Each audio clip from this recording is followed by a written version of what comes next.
Okay, so hi guys, my name is Vartika and welcome to my channel. Um, I am really glad you're watching this video. So, I recently graduated from Miranda House, University of Delhi, where I pursued BSc in Life Sciences. But how I ended up doing that is a long story, and it's one of the most painful chapters of my life actually. And today, after avoiding it for 3 years, I'm finally ready to talk about it. So this video is for anyone who is struggling with the trauma that comes with NEET preparation. Maybe you are stuck between, taking a drop and finally choosing a different course or moving to a totally different life. Maybe you have already taken that different path and feeling lost in it. So I have been there too. I have taken one drop for NEET, and so that means I took NEET twice and I did not clear it. But the only difference is that I did not force myself into path that I was not passionate about. I chose a different road, and for a really long time, I didn't know where it would lead. So when I, decided to choose this completely different path, back then, like there was no one who was telling stories like this. No one was talking about what life looks like after you walk away from NEET. Whenever I used to open YouTube, I used to find videos of people who were actually posting about their NEET result and how they've qualified it, but nobody was making videos around how your life would turn out if you fail. So here's mine. So just a quick disclaimer, this is going to be a long video, and that is intentional because I didn't want to chop off parts of my story just to make it shorter. I wanted to keep it as raw and unfiltered as it actually was. All the confusions, all the mistakes, all the moments of what I was thinking, everything has to be as it was, because that's how life is. One decision leads to another, and before you know it, you're somewhere entirely unexpected. So if you're short in time, feel free to watch it on 1.5 or 2x. So let's go back to where it all started, class 11th and 12th. I took both maths and biology because first I was confused, and I opted biology only because I enjoyed studying it, not because I ever imagined myself becoming a doctor. But that's not how society sees it, right? If you like biology, then they automatically assume that NEET is your destiny. And when you are in the ecosystem, when you see people around chasing NEET so passionately, you start questioning yourself, like what is wrong? Am I the only one who is wrong? शायद मैं इसके बारे में बाद में passionate हो जाऊँ, और even thoughts like everyone's doing this, it must be the right thing. So I also had all of these thoughts brimming in my head, and that's what happened to me. I joined a coaching, and it's a premier coaching institute, but I would not take its name. And because of that, I got pulled into that rat race. And for a while, I did not question it, and I became a part of it because I liked what I was studying. I really liked learning about biology. But to be honest, liking to study something is not the same as holding someone's life in your hands and being accountable for it. And I was too dumb to understand that. Okay. So deep down, I knew that I didn't want to become a doctor, but I still kept going because I felt like I don't have any other choice. Right. And then came COVID. So I am from 2021 batch, which is the COVID batch, and my entire 11th and 12th went online. School was distant, and because of that, coaching became very mechanical. I used to attend online classes, I took notes, I used to revise, but I did not feel prepared. Still, I gave my first attempt in 2021, and it was a disaster. So in my first attempt, I ended up scoring 527, and the state cutoff for Uttarakhand was around 560. So I did not qualify. I knew I was not getting a seat, but what I didn't know was whether I should let it go or go for another drop. I wish I had clarity back then. I did not. What I had was pressure. People around me were saying things like, "You're so close. Just one drop and you'll be able to make it 600 plus. You already have 500 plus and you can improve." And then there was the biggest trap. Now that I know, it's called sunk cost fallacy. I started having this feeling that I had already invested so much of time, so much of efforts into this preparation. So how could I not try again? And I also somewhere felt that, all of the mistakes that I did were under pressure. of exam, and I definitely deserve better. So I would have felt bad if I did not give myself a second chance. So I was not thinking straight, and I decided to take a drop because I thought it was the only practical decision at that time. And I also decided that I'll not take coaching this time because I had already seen how it worked for me, and it did not. So I thought I'll stay home, self study. I'll probably take an online course or an online test series and stay consistent. And on paper, that sounded powerful, but in reality, it was the most uncertain, very emotionally draining, and mentally suffocating year of my life. Because what I did not see is when I was in 11th and 12th, the pressure was there, but I was in motion, everyone was going through it together. I could see my peers coming to classes, taking the assignments, taking the test. Even the stress had a routine.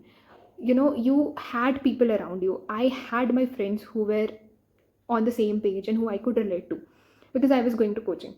Or if I was not going to coaching, I could see them in online classes and I was discussing things with my friends, right? I was discussing questions with my best friend, and we used to do a lot of brainstorming together. But in my drop year, everyone else moved on, right? My batchmates were in colleges, they were starting new chapters, and I was stuck. So I was in the same room with the same books, uh, reading same NCRT pages, and NCRT pages would stare back at me like they hadn't changed, and that made me feel like maybe I hadn't changed either. And slowly, that feeling started eating me. That what different, uh, what difference would this drop year make if I'm not changing at all? Like I was giving my best, I was studying, but I had this constant fear of being left behind, and the fear of wasting my time, and the fear that I was investing everything, my time, my health, my emotions, into something that still might not work out. And that's the scariest part, the uncertainty. You don't know where this road leads. You just keep walking, hoping that someday it'll all make sense. And every day felt heavier. Even on the good days, there was this, voice in my head that would say that, what if it still doesn't work? What if I give everything and it's still not enough? And the most scary part of it was loneliness. Not just that I was alone, but I was disconnected from everything that once gave me life. So the thing is, I'm an extrovert. Okay, I love talking to people. I heal when I talk. But in that 1 year, I stopped talking. Like, I lost a lot of my close friends. And from the other group of friends who I was not very close to, I distanced myself from them. Not because I wanted to, but because I didn't know how to show up anymore. Like, what would I even say that I was still in the same place? You know, maybe I should have reached out to my friends, but at that point I did not have it in me. And that silence started getting louder, and somewhere along the way I started feeling that stillness itself. And even today, that is one of my biggest fears, to get stuck in life, to feel like everyone around me is moving except me, right? Like it's just so suffocating, and I don't want to like experience that ever. Fingers crossed. Yet despite all that, I used to wake up every day, sit down with my books, try to believe that the effort was worth it and that I was not wasting my time, and I was working towards something that would actually give me result even when I could not see it. Anyways, now we come to the exam day, NEET 2022 ka exam. I still remember the date. It was 17th of July, and oh my god, that day changed the entire course of my life. So I'm going to describe it in detail because I really need to vent this out. So my usual paper solving strategy was like I would start with biology, and because biology was sort of a comfort zone, it is supposed to be a warm up thing. And I usually had the habit of wrapping up biology in 25 or at max 30 minutes, because that is, and that has been the strategy I was sticking to for the 3 years of my preparation. Like, finish biology as fast as you can, save time for physics and chemistry, because in numericals they drain your time. And even for the logical questions, they demand space. So biology is a portion where you race through to save time for other portions like physics and chemistry. And honestly, till the date of that exam, that strategy worked for me. For all 3 years of prep, this was my rhythm, that I would finish bio in 30 minutes. But that day, it was entirely different. Biology ka section was like so different. There were long passages, multi-statement questions, text heavy MCQs that drained minutes in every line. And trust me, nothing was out of NCRT, but it was very unusual. So within the first few minutes only, I could feel that this is slower than usual, this is different. Still, I clung to my plan that I would finish by in 30 minutes no matter what. But as the minutes went from 5 to 10 to 15, my grip on time started slipping. And when your whole strategy is built on subject wise pacing, even the slightest delay feels like an earthquake. And that's why I started panicking. Like, it was not as loud, but the panic was quietly stealing my rhythm. And I rushed through the end and somehow managed to wrap up biology in 35 minutes. And I told myself that just get done with biology and start with chemistry, right? And when I started with chemistry, it was fine, it was manageable, and it was predictable. Sorry. Then finally, I reached to physics wala portion, and it was surprisingly smooth, and it was easier than most of the mocks. Right, I could finish physics faster than ever, and surprisingly I finished the paper 25 minutes early. This is something that has never happened before. So for a moment actually thought that maybe this went okay because physics was way too easier, and I was very relieved after doing physics. But then, as soon as I was done with the physics wala portion and I filled my OMR, I just glanced at one biology question and I saw that I have done a stupid mistake. I have done a bubbling error. I knew the right answer. I had like literally 25 minutes. I had all the time to change it. But since the bubble was darkened, I could not do anything. So this is a disadvantage about pen and paper exam. They don't forgive. But still, I just, brushed off my concerns. I was like, biology has always been my stronghold. I never scored below 310 in biology, and that overconfidence kept me from worrying. So, after giving the exam, I actually thought that now I am going to have the time of my life, because I was so delusional that I was assuming that, oh my god, my paper went well. Because never, and I repeat, never had I finished NEET ka paper 25 minutes early. That had never happened, not even once during any of my mock tests. So I was convinced that something magical had happened. Okay. And maybe deep down, I didn't want to ruin that illusion. And maybe I just wanted to delay the disappointment for whatever. So I made this rule for myself that no checking answer keys, no calculating scores, no obsessing over what's done. From July 17th onwards, I was finally living again. I was meeting my friends I hadn't seen in months. I resumed my guitar classes because I had sacrificed so much in that 1 year. I thought now it's time to give myself the things I missed. So I genuinely believed that my exam had gone well, and I wanted to believe it. And I was just so blindly fixated on NEET that I didn't even want to consider plan B. But there was a little blunder I don't talk about much. I'll save it for the next videos because I have so many stories to tell. But thankfully, some sadbuddhi struck me, and I had already filled CUET form. Right.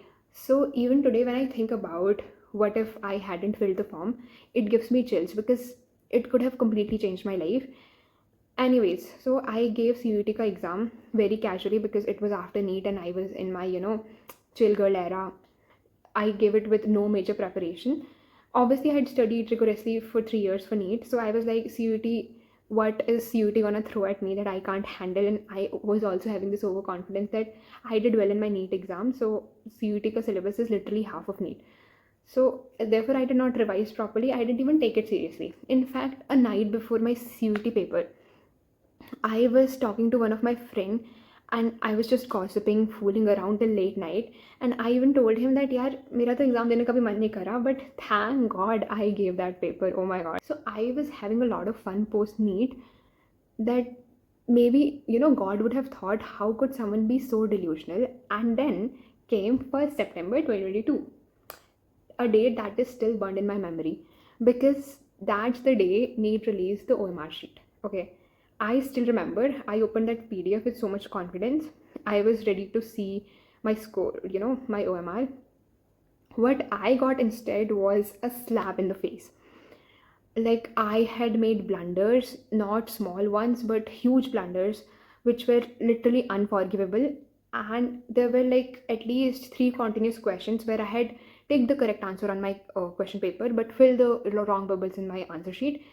And I just sat there staring at my screen like, what have I done? My hands were literally shaking. My heartbeat was, I was having tachycardia. And the worst part was that, like, I did not screw up in physics or chemistry. I screwed up in biology, which I considered was my strongest subject. Okay. So the one section I had never ever ever scored below 310 marks. But now when I actually calculated my biology score, it came out somewhere around 280. I don't exactly remember. If I find my mark sheet, I'll attach. So the thing is, I used to consider biology as one of my biggest strength, and like every other NEET aspirant, I had literally studied biology ki NCRT like a Bible, and I have literally lost count over how many times I had studied it, right? And still under pressure, trying to finish fast, trying not to mess up, I had screwed it all up. So I was so shaken. Called my mom and I called my mom and I said that I can't even calculate the rest. I don't have it in me. And I just sat there crying, frozen and shattered. So that week from 1st to 7th September was honestly the darkest phase of my life. I have no good memories of it. Just some flashes of me lying in the bed, staring at the ceiling, forcing food down my throat that tasted like absolutely nothing, and constantly refreshing NEET ka website even though I knew the results weren't coming early. I was like, I was watching the world move in fast forward while I was trapped in this slow motion. My brain would not process anything, and the worst part was I didn't have any hopes left because I had given CUET without prep, like not without prep, but without revision, and I didn't even know what to expect from it anymore. I genuinely thought that I'm not getting to get a seat anywhere. And then came 7th September, NEET ka result day. I opened the result clinging to my last bit of hope, wondering maybe the ranks have shifted this year, maybe the cutoff has dropped, and all of those maybes I had brimming in my head. But then the reality stuck. So my score was 562. Okay. And my rank was a little away from the last cutoff for any government college in my state. And that's when it finally truly sank in that this was it. This was end of that NEET chapter, and it did not end well. Now at this point I did have an option to wait for CUT results, and I was thinking, okay, let's hold on, maybe something will work out. But my father said something that still stays with me. Okay, he said that the longer you stay at home, the more this is going to break you. Just go and restart your life. So I am such a terrible decision maker that for the first time in life I had clarity. And my definition of clarity is the kind where you had no clue about what to do, but you're very sure about what you're never doing again. And I was so done with NEET, like completely done, that I was so sure that I'm never doing NEET again. I realized the hard way that you should never chase something that you're not even passionate about. So I was like, I'm not giving my another year to this exam. And I didn't know what I was going to do next, but I knew one thing for sure, that anything but NEET. And trust me, I didn't have a lot of options back then. So I asked myself, what could I even do? So I joined a college and a course which was a BTech. Not what I had dreamt of, not even close, but it was something, right? I was settling in the college, I was settling in the course, I was settling in life. I didn't feel happy because, not because the college was bad, but because I didn't belong there, obviously, right? The fact that I could get admission into the college without giving JEE ka exam was a proof enough that the crowd was way different, right, than the one I expected. So there was this constant voice in my head that this is not your place, you're just passing time. And maybe that's what it was, right? It was just a place where I was patching my wounds. But the only good thing that came out of joining that college was it distracted me. If I had stayed home, I honestly would have, spiraled badly. Being in a new place with new faces gave me a way to not think about NEET 24 into 7. And honestly, like, I cannot imagine the kind of headspace I would have been in had I been at home and had I not gone to that college. So, but still, nothing felt like joy, only noise enough to, drown out silence. So now I had already spent half a month in that college, right? Not half a month, sorry, 1.5 month in that college until the CUET result came. So when the CUET result was out, I was at my home. I just opened the portal, the saw my scorecard, and I saw that I have gotten a 99%, 99 plus percentile in physics, chemistry, and biology, and 100 percentile in English. So, like, I had only given PCB and English. I did not take general test, and I had an option to take maths paper, but I never filled it, and it still haunts me. Bookmarking this for another video. Oh my god, I literally have so many stories to tell. So I called my parents. The reaction was like neutral. They were happy but instantly practical. They were like, BTech promises placements. BSc is a gamble. And honestly, their concerns were not wrong because, truthfully, even I didn't fully understand the power of Miranda House back then. Sure, I knew that these were top tier colleges. I knew about the diversity and the, vibrant culture. And deep down, I really wanted to experience that. I used to dream about Miranda, Hindu Hansraj, and the iconic North Campus life. But there was this massive doubt that kept haunting me, that will I get placed? Because no matter how beautiful the college is, what if it doesn't lead anywhere? In my head, I wanted Miranda, and it was a gut feeling, a quiet but relentless pull. And even though I was wobbling under everyone's logic, people saying that BTech has better placements, don't risk your future for just a name, and what will a BSc do for you? There was something inside me saying that just go, just trust yourself this once. And then life introduced me to an unexpected person. He's my uncle. He is my father's best friend, and he came to Dehradun out of nowhere, and I had never met him before. And like, my father called me and he just casually said that uncle is in Dehradun, you should definitely meet him. So when I met him, I told him everything about the NEET trauma, the unexpected CUT result, how my mind couldn't settle in BTech, how I felt stuck, and how I wanted something else, but I don't know what I want. So he listened, and then with full conviction, he said that your instinct is right. Go to Miranda or Hindu or LSR or Stephens. Pick any top tier DU college. The course is fine. You'll make it work. And you know what? I had been waiting to hear those words because as much as I wanted to go to Miranda, I didn't trust myself enough to take that call. But that moment, like the moment he said it, I started trusting my gut again. And when he said it to my parents, they finally believed it too.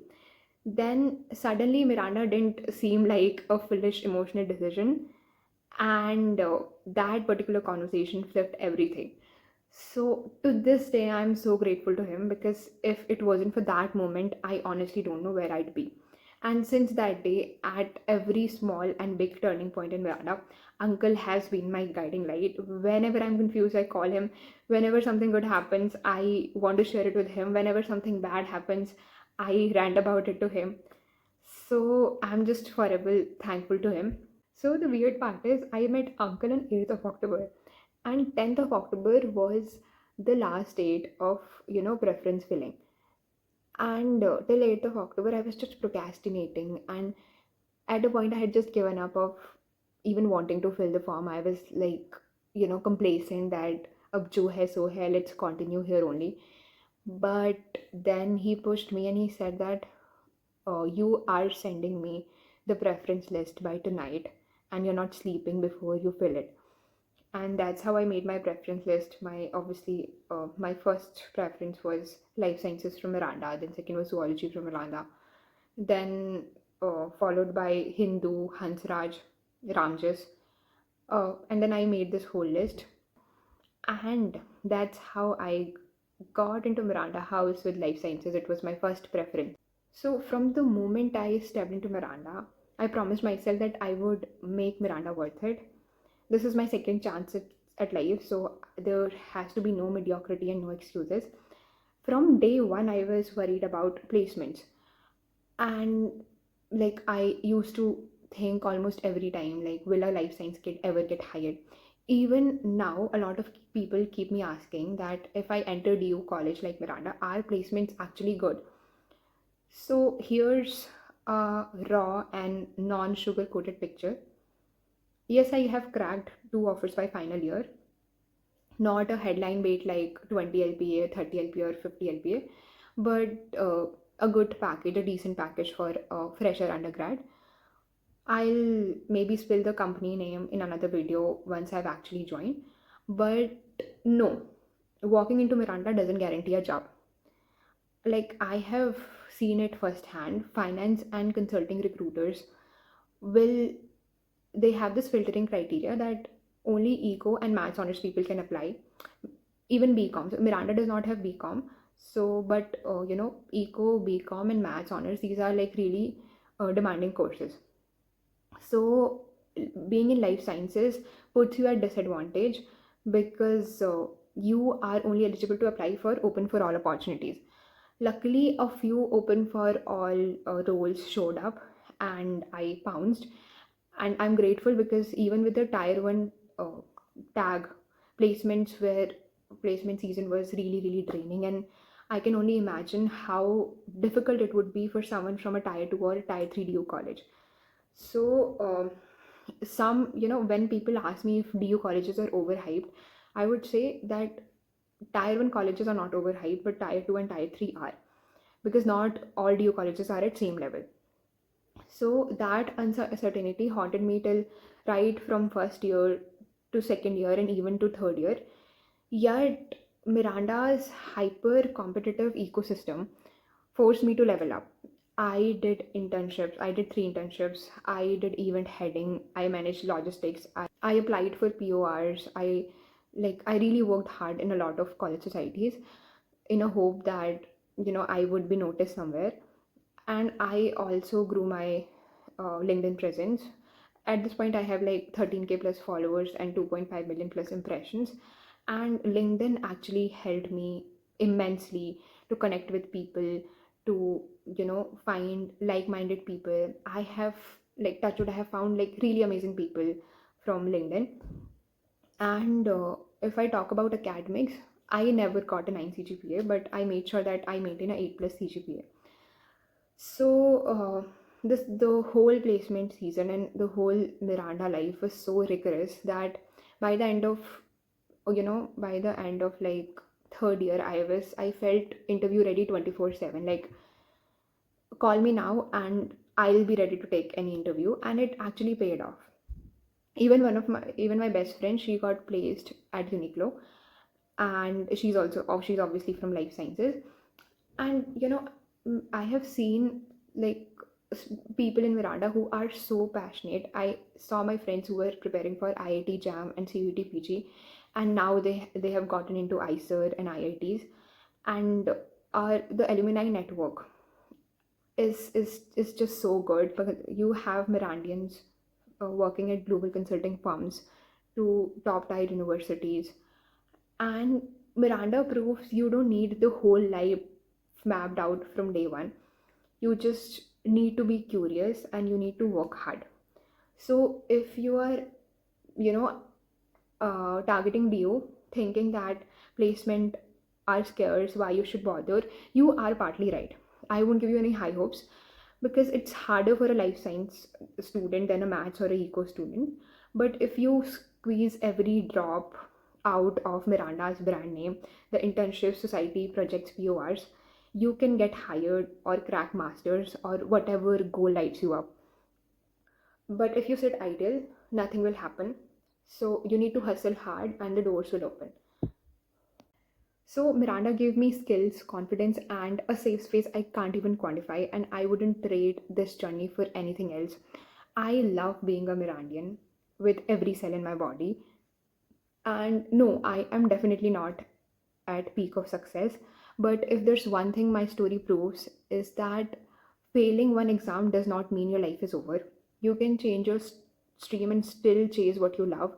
You just have to bet on yourself and show up for yourself every single day. And you just have to work hard. So, to anyone stuck in that pause of drop year or healing from the NEET trauma, I hope this video helps you. I hope this video helps you see a different light.